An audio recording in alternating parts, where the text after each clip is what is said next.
welcome to our show. Yeah. Not even. We're a bit nervous because it's our first one. Yeah. It's our premiere. Ooh. Yeah. Well, my name is Becca. And I'm Molly. And we're talking about ghouly, ghosty stories around Britain and the world, hopefully. Yeah, myths and legends. And just stories. Yeah, just curious stuff that keeps our minds boggling, whether you're a believer or not. Yeah. Who knows? But purely for entertainment, isn't it? I'm still thinking of Ghost Adventures, I'm sorry. Yes, we are a fan of Ghost Adventures, but we don't have hard evidence, we just have fact, and we will ask probably each other our opinions on it. Right, we have our first story. Yes. Please tell us, Becca. It's called the Orford Merman. Orford is in Suffolk, and it's a very nice little village. It's more of a village. It's on the River Old. I've been there. It's very cool. It has a castle. Who doesn't love a castle? Everyone loves castles. Yeah. Excellent mead. They yum yum. Anyway, so I'll tell you the story about the Mr. Merman. Apparently he was really scary. Around the year 1160, fishermen off the coast of Suffolk caught a man fishing early in the morning.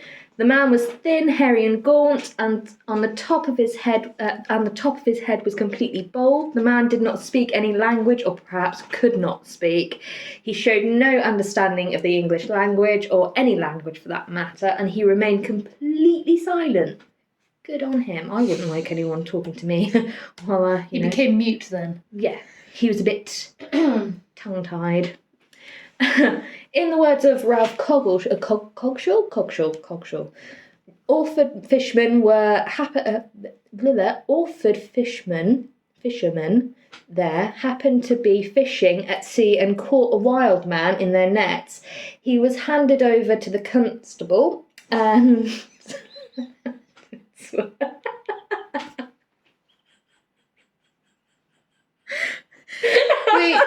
We have the giggles because of our childish minds. Anyway, as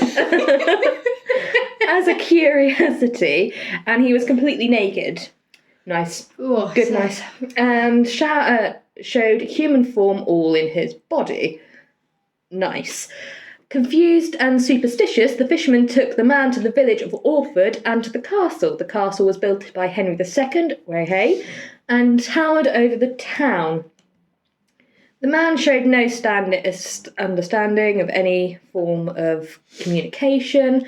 The castle's custodian, Bartholomew de Glanville, also noted that the man only ate raw fish and spoke no words even after being hung and brutally tortured. Nice. Despite his horrendous torture, he still remained quiet. The guards just gave up. They were like, sod this, I'm going home.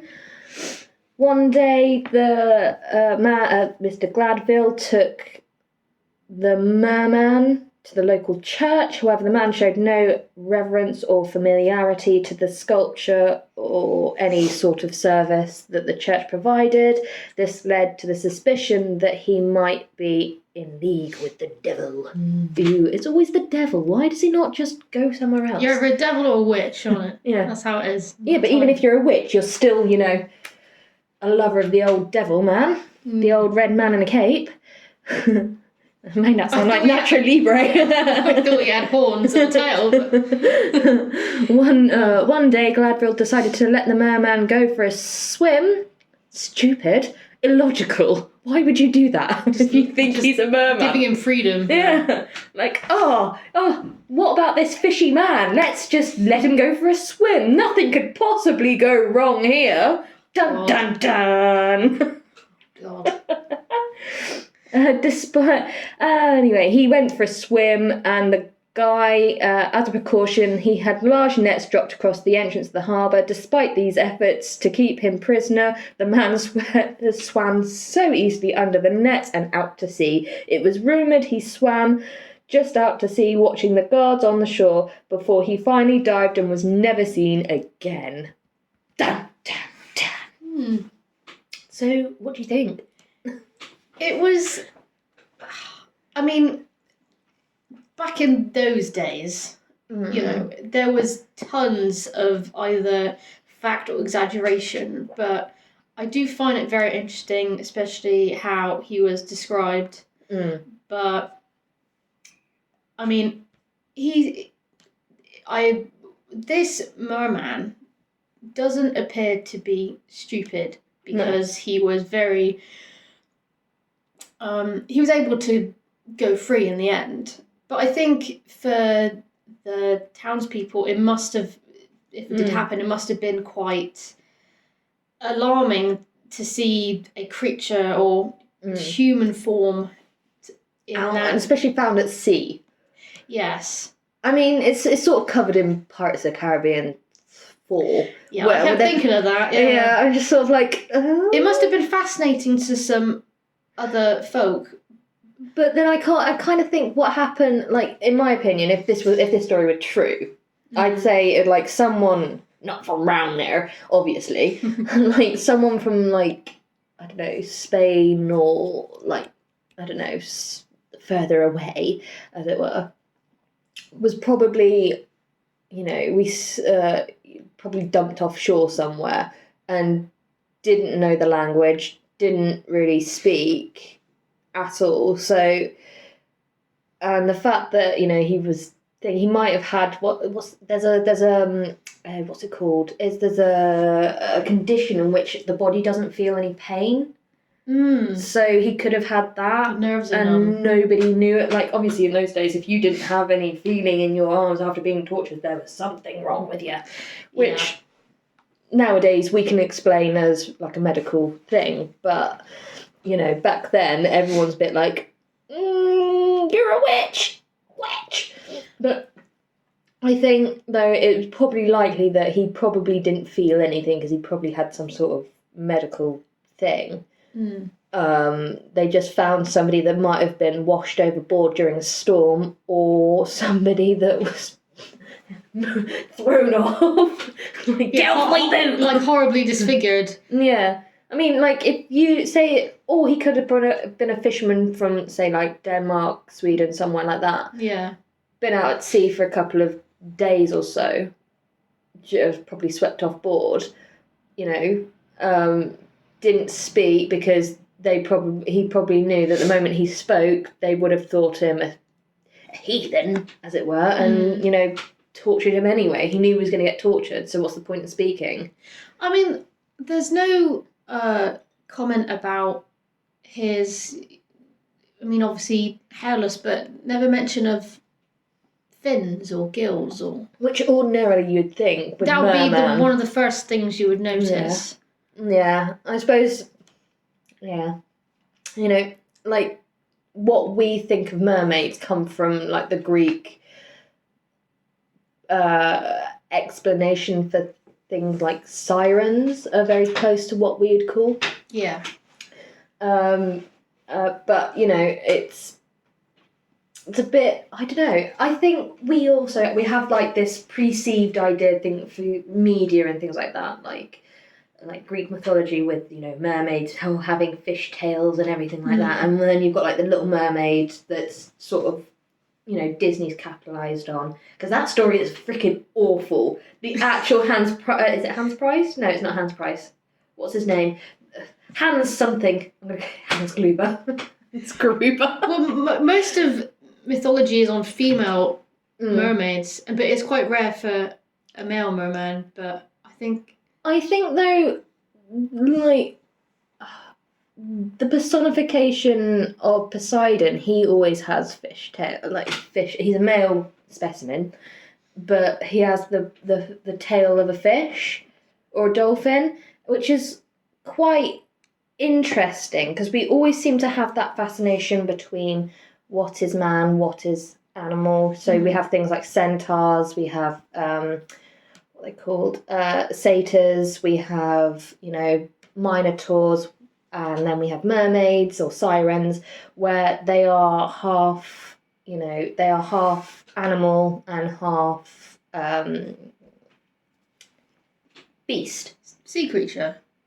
Or it doesn't matter. I mean, like minotaurs are half bull, half. I'm just thinking of the sea right now. Just thinking because it's okay. No Disney. It is quite fascinating because the ocean may well be another world, and we only know so much 40 or 50% of what's under there. And when you go, well, yeah, even less that. I mean, when they have those massive, bit like what James Cameron has, the submersibles and everything. Yeah, which down cost to the bottom thousands of dollars to go in there. But there's even way so many miles down into the bottom of the ocean that is completely pitch black. Yeah, and they still don't even know what's even down there, and they're still finding life down there, which stuff that they can't physically, I mean. I don't know. I mean, personally, do I think that mermaids exist? I mean, it'd be cool. But then I wouldn't expect them to look as beautiful as they're predicted in classical. No, it's not. You're not going to wake up on a beach covered in sand with like half a chiseled man with like a fin, like, hey, I just saved you from the water. No, it's not going to be like that. If anything, they're going to be like the fish people from Harry Potter. Like, oh God, it's been ages since I've watched that. Tentacles everywhere. Oh, but, yeah. Well, you don't want to wake up and see Davy Jones, do you? Maybe have a conversation, but you don't want a love affair with him, do you? Someone did. But yeah, that's true. Calypso. We always have to compare it to films, don't we? I can't help it. I know, it's our love for it. Yeah. But I think if you think of it logically, due to all the information that we have, it could be a true possibility that he didn't speak English. He was probably from, I was going to say another planet, another country. Yeah. But yeah, I mean, if you're in the sea for a lot quantity of time, I mean, that probably would damage or a lot of... It definitely dehydrate you because you're of salt. So that could probably be where the gauntness came from. He's saying like hairy from like here. He's got like a monk cut. Yeah. Which, yet again, that can be explained by, just genetics. But, it could be a man that didn't shave that just fell overboard on a fishing ship that was from a different country that just ended up being swept that far close to the Suffolk shore, which is entirely possible. Or he didn't have hair, or he literally... Because some people literally... I mean, I think... In that time, there was a lot of people that would go, oh, this would be a great... If we exaggerated this, we could create a myth. I mean, it's pretty much tongue. What's it called? Like Chinese whispers, isn't it? Yeah, like oh, I heard this bit about this story, and then I heard this about that. I mean, that's my theory about like what the ancient Greeks saw in like the Hydra, and yet again with things like Medusa, where they saw like bones in the ground, especially things like they could have found like a diplodocus's body or multiple, because we're still finding like dinosaur graveyards all over the place. They could have found something like a brachiosaurus graveyard or a diplodocus, and they see all these bones mashed together, but of course they don't have the technology that we have, where we can mix, that we can find out which bone goes where and computer generate what they look like or what they could have looked like. They only had the bones in the ground, so they could have easily found like 3 necks and thought, oh well, you know, this animal clearly, if you cut this head off, it made 3 more. And you know, the way they explain a lot of they personified a lot of their natural environment. It just seemed to explain to me. That's what I think. Things like the Hydra, you know, Chimera, all sorts of like mythological beasts. That's where I think that stems from, which I think is very similar to this story where they found a man. They can't explain where he's from. He might have a medical condition, which means he can't feel pain, hence why he never said anything when he was being tortured. He might not speak the language. He's completely foreign. Of course, everyone at that time hated everybody who was foreign. Because, you know, it's only less than 100 years after, you know, the French invaded from, you know, old William the Conk. So, yeah. As you put it, yeah. They were always really suspicious of newcomers. As what I think happened to him, I think he probably swam away to then, like, further downstream and, you know... He probably was as much of an outcast to be named as a creature, but... Well, I mean, what's to say that he was a particularly good swimmer? Because there are people out there that can swim, that have learned and taught themselves how to see better underwater because they've taught their irises to basically expand from constant swimming from young age. At deep depths, so they can go further, they can last longer underwater and swim deeper and be under there for a lot longer because of their eyes. They can also see a lot clearer underwater.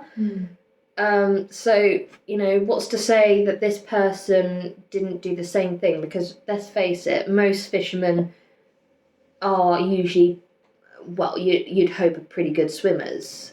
Because obviously the amount of like training, the amount of stuff that you've got to do on a boat, like like you need to sort of at least know how to swim so you can at least swim back on board. But if it's in a particularly like a particularly bad storm, people always get washed off. Yeah, it's not always. Well, not always, but you know what I mean. Yes, yeah. So you know, it's one of those things where you have to think, well, is this a guy that could have easily had a decent explanation for everything but didn't say anything because he knew that the British were already suspicious of being... No one was safe. No. Were they? I mean, come on, if we were back then, they would kill us, burn us at the stake for having moles on our arms and for being women.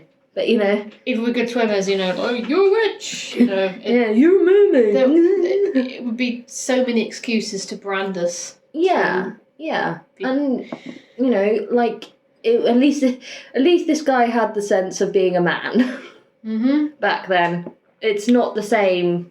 Obviously, it's not the same now, but, you know. No. But ever since, what year was it? 1160. There have been, I mean, I know on YouTube there's countless footage of fake, of creatures being found in the woods or on the sea. Cryptids and things like that. Yeah, but in the sea, you know, you can sort of tell whether it's edited or not, but there is still... Well, I think that there is an actual real photo of a skeleton that was half human or like a sort of fish creature that was dead on the shore. That was quite interesting. I don't know where it was though. There was one... I love the one there was one on YouTube. Not YouTube. Yeah, it was YouTube. It made it round Facebook as well. And it was just like just before the fourth Harry Potter came, not Harry Potter, Lord of the Rings, Pirates of the Caribbean came out, And everyone's like, oh my god, there's a real life merman. And it turned out somebody on the prop department had left one of the mermaids from Pirates of the Caribbean on a beach. It made me like, oh my god, it's real, oh my god, it's real, oh my god. And then the film came out and they're like, oh. I love that. I was just like, that is beautiful. It's like the funniest shit I have ever heard. Everyone gets so hyped up about, and when it isn't to be, it's kind of a downer. But I think most people who absolutely love the question of the unknown and how if there's a glimpse of it, like with desert in America. Oh God, what's it called? I know what Area 51. Oh yeah, but that's a real place. I know, but like everyone has so many Should have let those guys go raid it. I know, I was waiting for them to raid. No, only like 300 people turned up. It's like I just wanted it like them like waving signs and like actually finding out what's in there, because it's bound to be. But that's another episode. But that's another. Aliens. I understand the fascination where people want to know. Yeah. What if? I mean, stuff of sci-fi and fantasy. Is any percentage of that real? We know so little about this planet. I mean, like, we have a grasp on this planet. Like, we have a basic understanding, but whether we actually know exactly what's going on is a totally different matter. Because, Well, we know we're damaging it, so... Yeah, fucking recycle, bitches. But, yeah. It's getting hotter every year, so...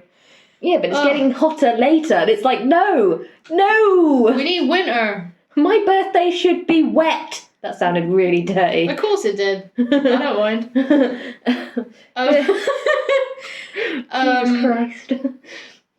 But yeah, I think it, logically speaking, he probably was a normal, average guy. He was probably just a guy.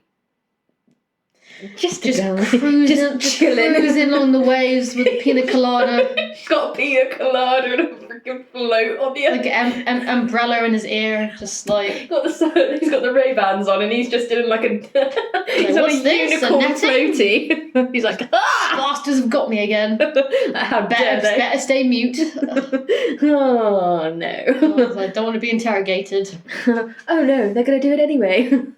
Fun. Anyway. Let's move on to our next story. Well, it still links with Suffolk, Becca. So, yes, in the town of Suffolk, of Ipswich. The county of...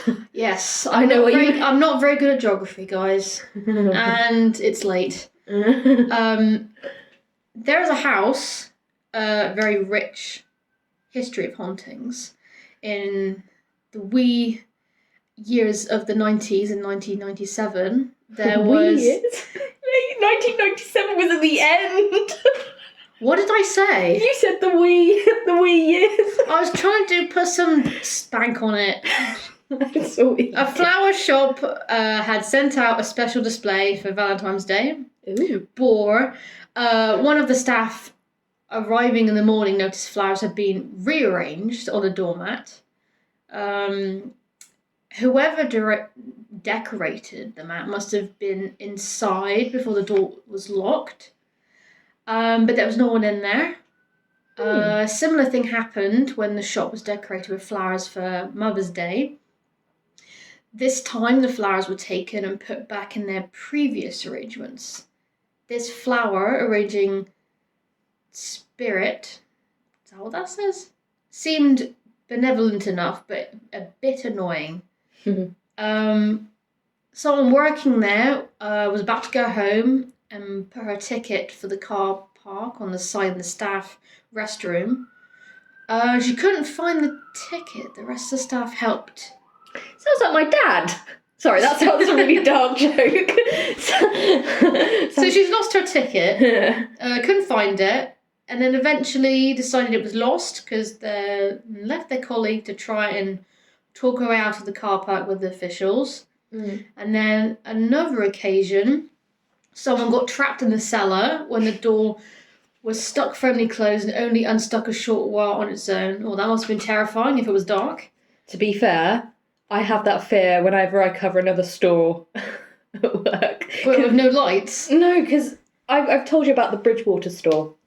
Oh, yeah. In their cellar, so sorry, I was a bit of a tangent here, but their cellar connects to all the other cellars in Bridgewater on the high street because they're right on the river. Okay. And like a century ago, they used to basically bring all the goods through the cellar, so it's all connected to the river. And then basically there is a trap door on the in the shop floor, and every so often you can smell the cellar. It's really rank. It puts customers off. What, of dust and mould, or just damp and mud? Oh, no. And sometimes you get the smell of dead rat, which is lovely. gross. But yeah, one time our head office insisted that one of us go down there. I was like, nah, mate, I ain't dying in this town, not today, thank you. I don't think the smell would put me off. It'd be the dark, because it wouldn't be the dark. It'd be the fact that I'm in the mud. Oh, God. These are nice shoes. These are Vans. Don't do that. Anyway, carry on. Wait, someone got trapped in the cellar, and then possessions kept going missing, and objects falling over with no reason. A staff member feeling a hand on their shoulder when in the cellar alone. Things started escalating with the loss of a cabinet key. When the key eventually was found, a long time later, the staff saw the contents had been moved whilst it was locked because the dust still had the impression of where items had been stored were no longer there. Ooh. It was at this point that the manager decided to call in a medium, as you do, to try and see what was causing it all. Okay, this medium confirmed that the shop was definitely haunted, but she didn't have an explanation or why. I mean, that's their job, isn't it? Like, oh yes, this is definitely haunted. Yeah, sorry for people who actually are mediums, but some of them give you guys. There are a lot of fakes. Yeah, there are. So I mean, it's like, oh yes, this place is definitely haunted. Da, da, da, da. But yeah, give me 100 quid now. Yeah, but which gives those that actually. I mean, I do believe people can actually sense that. Yes. I think that there are people who definitely can at least communicate with the other side. I just feel really bad of people who take advantage of people who are so desperate and who are grieving as well. Yeah. Yeah. I mean, I think there are a lot of people that... I apologise. It fizzed over. I'm sorry. That was a funny fizz. Anyway... I just think there are people out there that are willing to take advantage of people in positions like that. Anyway, yeah.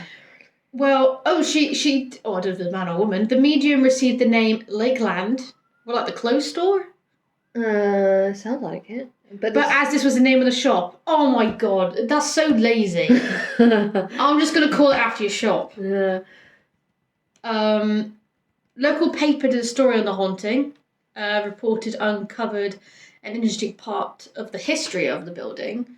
A witch. Ooh, it's always a witch! Back to the witches again. Called Mary Lakeland had been burnt to death in Ipswich in September 1645. Yay, September!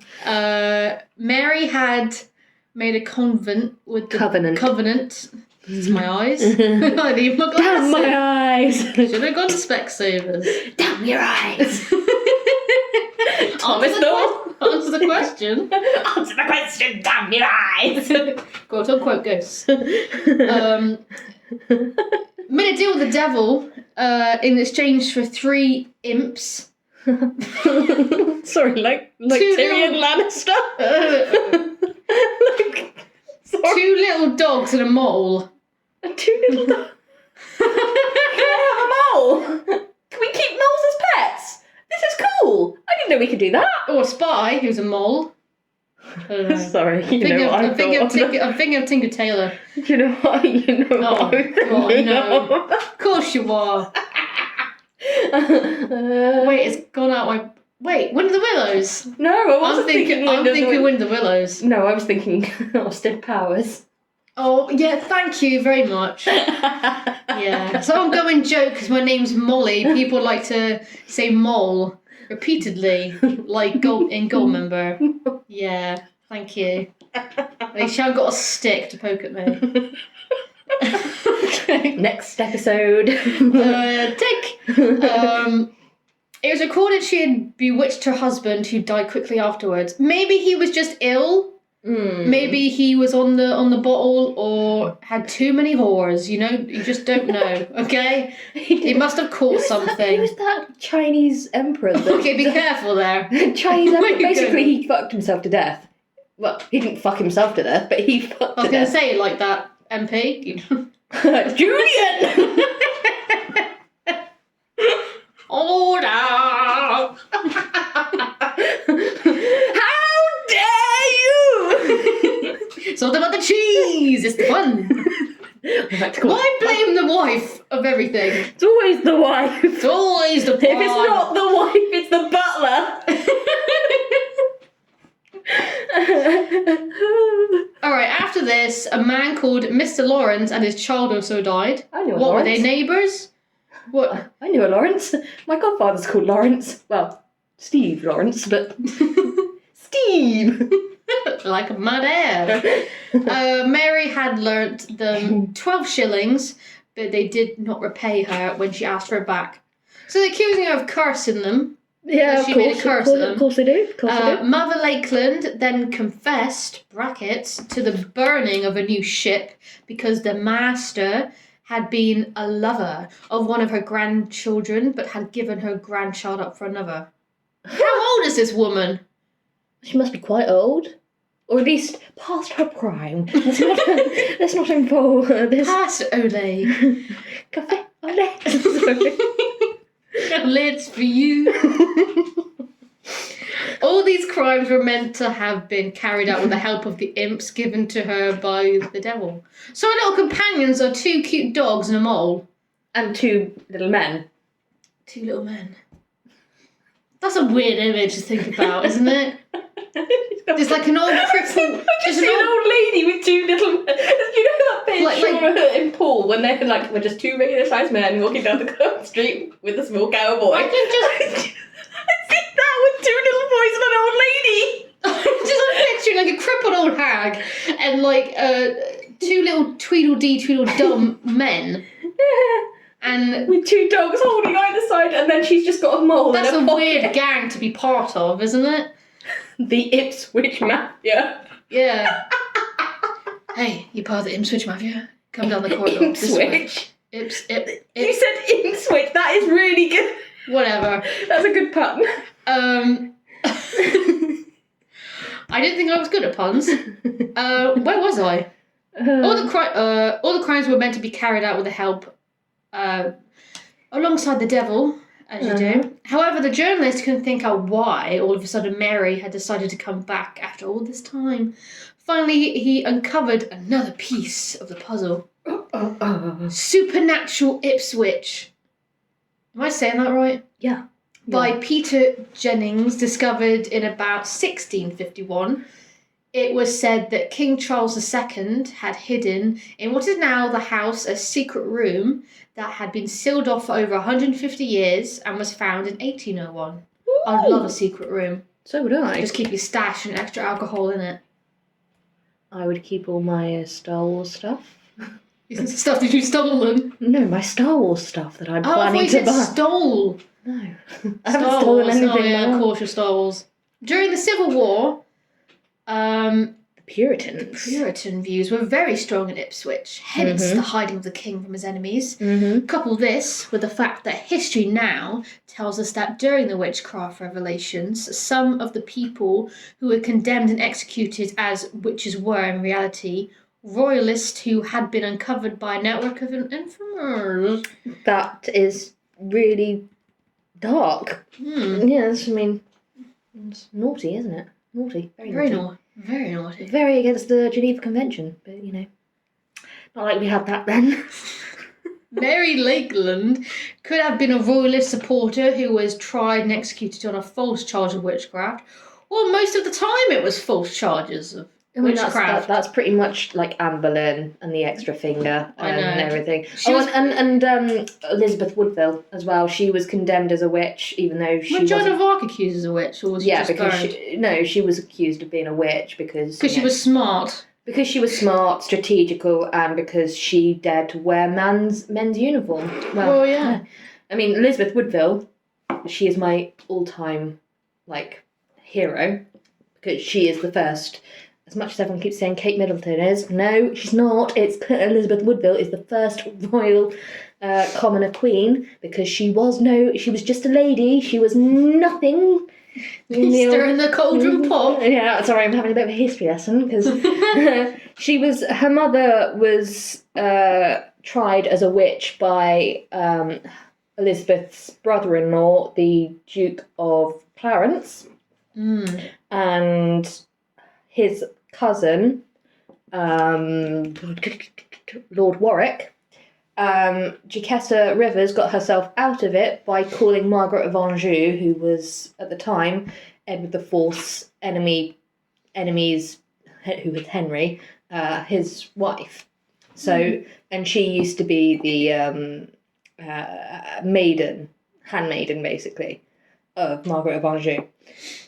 So they couldn't obviously call witness to Margaret of Anjou, so they let Jacquetta go. And then basically there were rumours that Elizabeth was also a witch and that she bewitched the king into marrying her, so Edward could not marry the Princess Bonheur of France. And so she was supposedly tried as a witch, but, which then again, Richard also sort of basically went ham on when he basically seized the throne, saying, yes, Elizabeth was a witch, she bewitched my brother, all her children are basically illegitimate because, I'm Henry, I'm Richard, and, I'm going to be buried I'm not Henry. I'm going to be buried under a car park. Nice. It's such an easy label to put on for women at that time. Yeah, I mean, it's no different to now. So much stress. I mean, you could be literally accused of being a witch for nothing. Just because you have land and you're a female, that automatically makes you a witch. Being married, you could be slightly average attractiveness, and you could be married to a man that's way above your weight, and yet I have a question for you. How do you think we would get on if we suddenly were in... I'd be damned as wretch. I speak my mind way too much. Yeah. Like Claire. But more smarter. I don't think I would live very long with these thumbs, because they're not fully grown. Yeah, no, I would. I've got loads of moles on my arm, and I've got one. I mean, just scars of an operation. You're like, the sign of the devil. It's literally anything that's imperfect. Yeah, I mean, was it Charles II? No, it wasn't. It was James who wrote the demonology book. The whole story of the Malus Maleficarum and everything, where, the old witch's hammer, where they go burning all those witches. I got better. Anyway, yeah. What have you had? Alcohol. Yes. But no, they basically they went round. It was basically anyone was fair game as long as you were female. I mean, even men got accused, but you were more likely to succeed if you were male than you were female.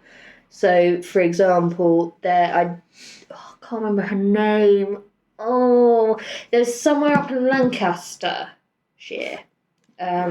Where a little girl basically, she accused her entire family, and Janet Devis, that was her name. She basically accused her entire family and basically got them sent to the gallows because there's no actual reason why, but the irony being is that 50 years later, she was also sent to the gallows for being a witch. Janet Devis. Yeah, she was only 5, 6 at the time, and she basically accused her mother, her sister, and her brother-in-law or brother or something of being witches and this and the other, and she accused a few neighbours. The Pedal Witches, 1612. Yeah, the Pendle Witch trial. It's really interesting. There's a documentary that's also on YouTube. She was 9 years old? Yeah, they took... What it a was, bitch. The weird thing is, about 30 years later was the Salem witch trials, and they used her evidence in the Salem witch trials to basically hang all the kids. Hang all the people. So basically, in criminal law at the moment, the testimony of children isn't used for obvious reasons, because children do tend to fantasize. Yes. Yeah. Well, this case was such a stir because she was 9 years old when she did this, but she not only indicted her entire family, she accused her neighbours, all because they went to this party on a Sunday. Because she was left out? No, she was at the party. Oh. But I can't remember what the beef was, why she was beef with them. The beef was between her family, and I think it started off with her sister or something. But she ended up indicting her entire family, like her grandmother, her mother, her sister, her sister's husband. And basically, when the Witchfinder General sort of turned up and everything, he said who was at this party, because it was on a Sunday, and of course at those times Sunday was the day of church. It was the day of rest. You don't do anything. You don't have parties. She basically said that her neighbours were there, her mum, everyone, her family, and they all ended up in prison. Most of them, I think, either died in prison or were hung. And then she was let go, but then 30 years later, the Salem witch trials happened in America, and they used basically the president that, her evidence that she gave in the courtroom, and that the court documents is actually really well documented because of what was said. And basically they used what Janet had done in the courtroom as a way of securing conviction of the Salem witch trials in Massachusetts, which is really interesting considering obviously I think most of the victims, I put that in quotations, of these so-called witches in Salem were children. And then basically the irony being is that Janet Davis was actually accused of being a witch like 50 odd years later by a little boy, who then turned around and said, yeah, she's a witch, I saw her dancing with a cat.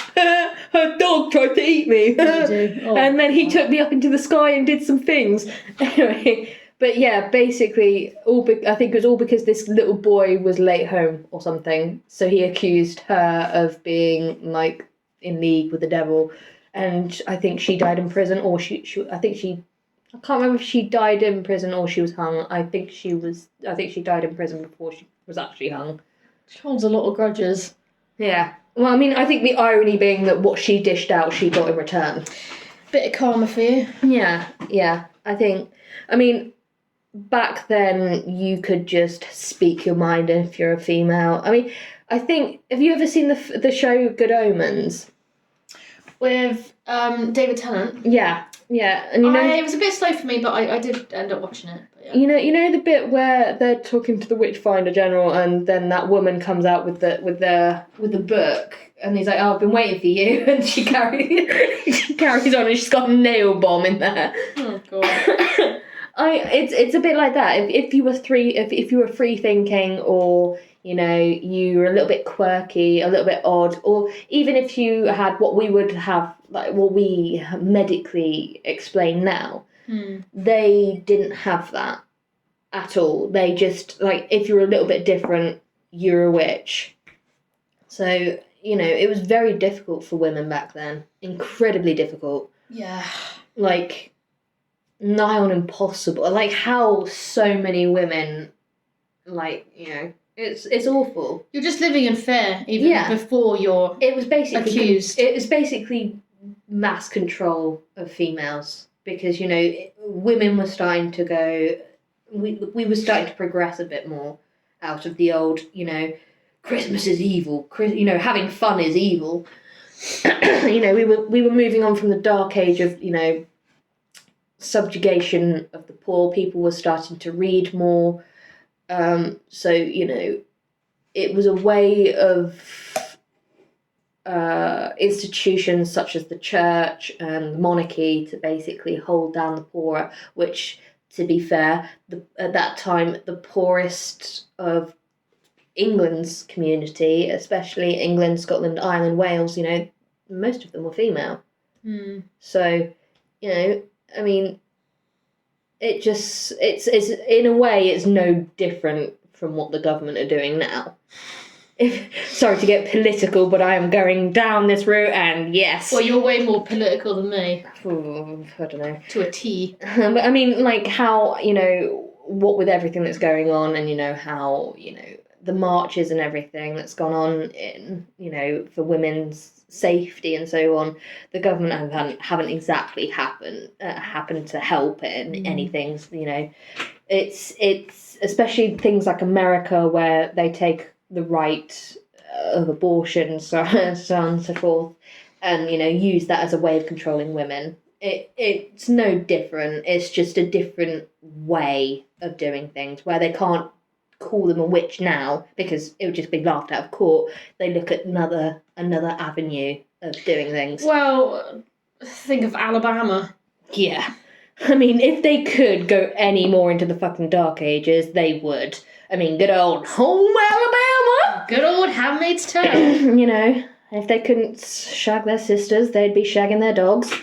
Oh God, that's a weird image. But is it true? Am I wrong? Am I wrong?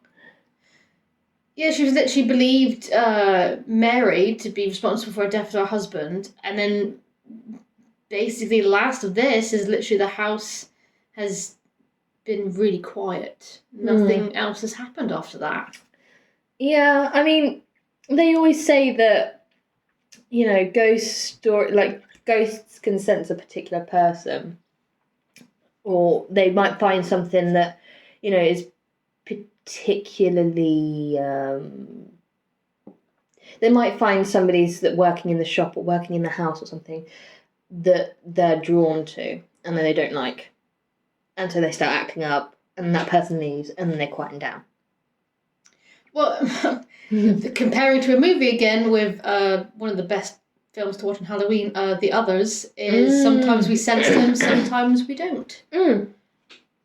Exactly. I mean, how the place you went to with your partner, where you sensed a couple things in, I think it was a castle, and you thought your partner was next to you. No, that was the Edinburgh Vaults. Oh, Edinburgh Vaults. And that was the Vaults. That was weird, because he was like on the opposite side of the room, and he thought he was next to. He held hands with some poor random lady, because he thought it was me. And then there was me in the corner, just like, I feel like there's someone on the side of me, and there's nothing. It's just a brick wall.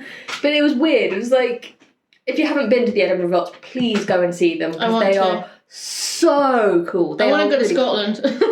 Scotland is fantastic. But no, honestly, the Vaults are fantastic. Like, we didn't get to go into as many as we wanted to because we were on the wrong tour. But no, like the first one you go into, there's still a bit of light. But you do get a bit of history about it, and it's really, really cool. And then you go into the second part of the second vault, and it's so dark you can't see anything. There's like no light whatsoever, and you get a sense that you feel like claustrophobic. Like, I'm not claustrophobic, I'm more agoraphobic. So even if you're not, you feel it smothered.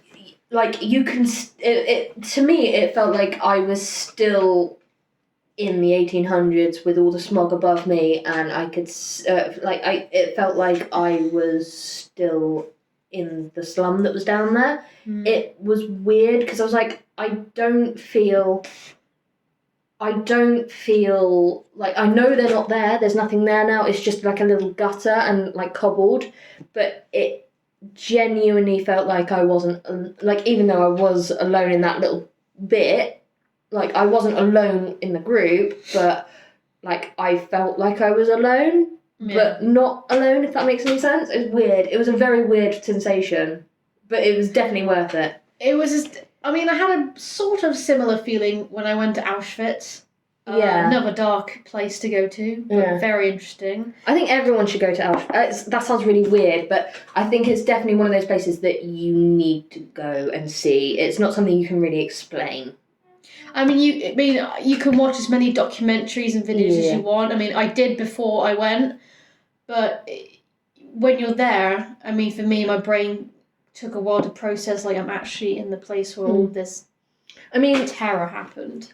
It was weird the moment I stepped off the bus, getting off at Auschwitz. It was weird because I'd seen so many documentaries, as I say. I've seen so many stories and stuff about it. My dad always was watching stuff about it. So, seeing the gate was just, it was odd. Like my uncle, it was, my uncle Michael. He's married to my auntie Lily, who's Polish, and she'd taken him to Auschwitz, and he said I remember him telling me when he got there was no birds singing. There was nothing. So quiet. There's dead silent. You can't hear anything. There's nothing really growing there. It's just dead. It's like being. The only way I can explain it is when you're walking around and you see where the huts were. It's like being in a volcano and the aftermath. Just of the dead volcano. earth. Yeah, it was weird, and going around even the where the political prisoners were held. It was very odd because it was it felt like I was back at school. In a weird way, it sounds really horrible to explain it. The way the buildings were, where the Mengele twins were kept and everything. The way the building was laid out was very much how my secondary school was laid out. I just kept thinking, this is so odd. We have buildings like this back in England. The vibe, you have to behave. Yeah, I felt like I have to be. Not only I have to behave, but I feel like I needed to stand out attention and, be on my guard, much like I was at secondary school. The building, the layout was exactly the way my secondary school layout in the B block was. It was very odd. And then you see the pictures on the side of all the twins. I was like, all the portraits. Yeah, and my God, it was it did feel like the worst secondary school of all time. I mean, obviously it was more than fucking that, but it was really it sort of brought home to me a bit more. And then obviously I'd seen bits like that, the Albaita McFry fencing and stuff, which means work will set you free, which obviously it never did. Then you go through and then you go through the museum, and then that room with the hair. Literally, I was fine on the wall, but it was literally that. It literally, I saw all the cans, the suitcases, the portraits, but when I saw all that hair, I'm like, a lot of things don't. I can watch with horror films. I can watch a lot of stuff, but when I saw that, and your brain's this is absolutely real. That's when my stomach turned. I mean, I cried in that room. I was fine through the first bit when you got the explanation of what the camp was supposed to look like and everything, and the factories and stuff, and Birkenau and everything. I went into the hair, and the first wall, because obviously you go in through the door after the little canister bits. You go in the wall, and there's all the hair where they made the blankets and stuff, and it's just covered in hair. And then you got what they used the hair for in the corner. I turned the corner and I looked, and there was just plaits of hair, and it was the same colour as there was just one plait that caught me, and I was like, nah, I can't do this. I cried. It literally brought home to me this was someone's mother or grandmother or sister or daughter. It was someone's loved one, and it's definitely something that everyone should experience. You don't truly grasp the gravity of what humans are capable to do to each other until you visit places such as those. Yeah, definitely. I mean, that hair, literally, it looked like my nan's plait, and I was like, no. It was just even all the colours, and even with all the baby stuff that was there, and the bags, and like all different ages. I mean, the other camp with the train tracks. Yeah, that's Auschwitz too. That was probably the only place where I'm not a medium at all. I'm very open to sensing stuff, but I think the only time where I sensed something was when we went into one of the buildings that weren't knocked down. There was one that was knocked down next to it, but there was one that wasn't, and it was where because you see the people's names on the walls and everything. Yeah, I remember. There was a room where where the prisoners would sleep in. Call it bunk beds, but there's no mattress. Nothing, it was like nothing. practically shelves. It was just cattle shelves. Yeah, and we all went out, and I was the last one to go out, and I kept feeling I was being watched. That was the only... I felt like, similar. It was like you've seen this, tell people what you've seen. It was sort of like that, but anywhere else there was nothing, but only that, and that's never happened to me before. But I think that bit, I kept looking behind, and I thought, I keep thinking there's no. I kept envisioning, because I saw pictures of them, lying in between. If you haven't seen it, there is. So basically, what we're talking about with the slats and everything that they used to sleep on in I think it's episode 7 of Band of Brothers, where it must be 7 because they're at the concentration camps. Basically, in the episode Band of Brothers, they end up going to they find a concentration camp, and it shows pretty graphically what the Nazis in there they basically did when they left, and how they left people on these slats and basically set fire to the buildings in which we're talking about. It's very harrowing, but it's sort of it's sounds horrible, but it's not. I'm trying to explain it in a way, the depravity in which humanity is capable of. That's just one example.